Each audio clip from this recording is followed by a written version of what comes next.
This just in, the fastest way to sour a beer maybe it's too good to be true. Sour beers are still one of my favorite beer styles. I've been brewing them over the years and there's a bunch of different ways to make this style. I've used Philly sour yeast before. I've used lactobacillus, more commonly from the Good Belly brand to lower the pH. So I've made dill pickle sours, apricot sours, peach sours, and I've even made a peanut butter and jelly sour. But all of those brew days took way too long since you need to boil your wort, cool it down, add your lactobacillus, wait almost another 24 hours, and then boil it to kill it off and then chill it again. Those brew days were definitely the most grueling and can be extremely frustrating if you don't get the results you're expecting. I would definitely not go that route if you were new to homebrewing. But there's this new yeast that claims to sour beer during fermentation. This is a huge innovation and time saver if it does work. So today we're going to go Mythbusters to see if this is bogus or not.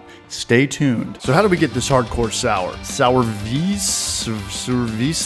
I pretty much just drink sours, hazies, and pilsners. So it's time to brew my first sour here in Knoxville. Back in the day, sours had to age in barrels, but that took forever and nobody has the time for that anymore. There's a few ways for brewers to sour beers, but I always did it using the Good Belly products, but it took forever. 2 boils and 2 chills. Bring your grain up to about at least 180 degrees and then chill it to 90 and then pitch your Good Belly lactobacillus, but be sure to seal your kettle tight since there's natural yeast in the air, and then wait around 10 hours and then see where your pH is at, and then bring it back to boil to kill off the lactobacillus bacteria and then chill it again. In short, it was a 2-day brew day. And that's with the modern technology of electric brewing. I think electric brewing systems really got popular around the popularity of kettle sours. Kettle sours just means quick sours. But I have no idea how commercial brewers make sours using propane. Maybe just bring it to 100 degrees and pitch your lactobacillus, call it a day, hope for the best, and just pray that the volume of the wort is big enough to retain temperature close to your 100 degrees. Jah only knows. But a couple years back, there was this new yeast strain that was supposed to turn sugar into alcohol and bring the pH down low enough to sour, and it went by the name of Philly sour. And I brewed with it twice, but I didn't have any success. I was able to hit my final gravity if I used a yeast starter, but the pH never got lower than 3.6, and it would smell and taste like bananas, like a Belgian beer. So I'm very suspicious of their Cerevisiae strain. I need my sours at a pH of 3.3 or 3.4, so it's time to go shopping. Shout out to Gnome, who's here from Rhode Island, for rocking a Southdale Brewing t-shirt. No clue how we got a San Diego Brewing tee, but it wasn't from me. Gonna go with pineapple because why not? And the recipe is in the description of this video. Gnome from Rhode Island and Alias from Austin, Texas. So it's tough for these guys to get flights at the same time, but it's all gonna work out. Now, as far as connecting a hose to your sink goes, it's extremely easy. Figure out if your sink hose is 3 inches or 1/2 inches. I'm pretty sure most residential hoses are 3/8, but I think dishwashers are 1/2 inch. But kill your water. Gonna need a 6-inch crescent wrench, unscrew your cold water. So what you're gonna need is that 3/8 to 1/2 inch braided hose, and then a T valve that is all 3/8. And then we're gonna need another valve that's gonna connect to your garden hose. It is your call on how long you want your garden hose to be. And I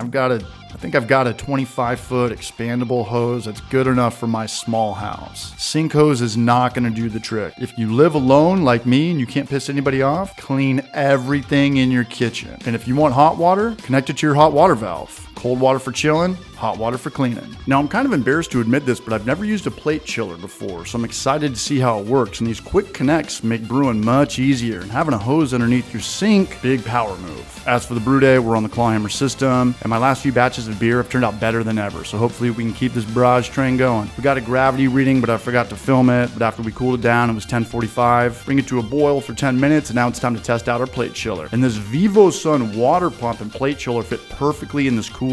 You're gonna need ice, and a lot of it. Let your ice maker fill up the cabinet and then empty it into another cabinet in your freezer so your ice cabinet can fill up again. But I forgot to do that. Imagine that. Now here's a power move from Alias. Put another valve on your pump, never going in, always going out, and turn it a bit so it slows down your wort, so it's not running through your chiller as fast. And we literally got from almost boiling to 90 degrees in less than 5 minutes. That is fast. But unfortunately, I didn't have any more ice, so I couldn't keep the cooler water cold for more than 5 minutes. So we just pitched it at 85 and then set my air conditioning to 72 and put it right by the vents.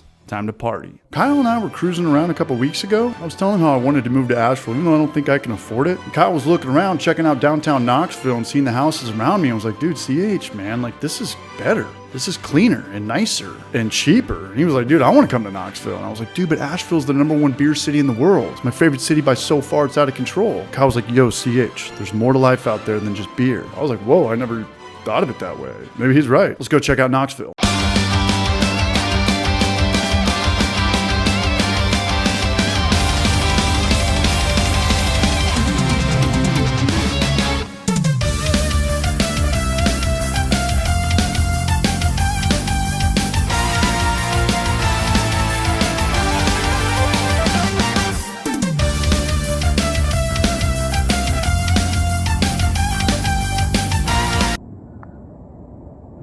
Get in the fucking hole.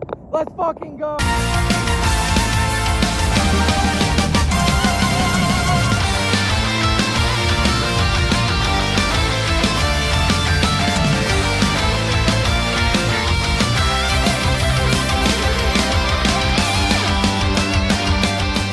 And this is the Barrage Sean, holding it down as my favorite bartender in Knoxville. We bonded over our love for the Padres. You know that one team that'll beat a team by 10 runs and then lose the next 3 games by 1 run? Can spread some of those runs out? You know, Sean could be the next Maury, but Maury, that's some pretty big shoes to fill. Sean's got some potential. You know potential? Like right now you suck, but over time with a lot of hard work and effort, you can suck less.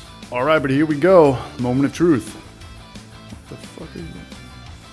Gravity finished out at 10.14, leaving us with about a 4% beer. I'm cool with that. I got no problem with 4% beer, especially these days. As for the Sora VCA, it definitely worked. This is a hardcore sour. I never thought I'd say this. It's almost too sour. Is it sweet or is it sour? It's both. So there's like sweetness from the pineapple. You taste the pineapple? Yeah, I can. Maybe I should have thrown another bag of fruit in there, maybe strawberry, pineapple. The fruit's expensive, but what hobby isn't? The sour definitely comes through. There's no doubt about that. I vouch. This is the fastest sour I've ever brewed. This is really, really, really good. 1 boil, 1 chill, no off flavors. Shipping this to Rhode Island and Austin, Texas scares me to death. But we'll be drinking this on the stream tonight so I can see what all you guys in Nome have to say. If you made it this far, you're a barrage. True MySpace top 8 material. Cheers.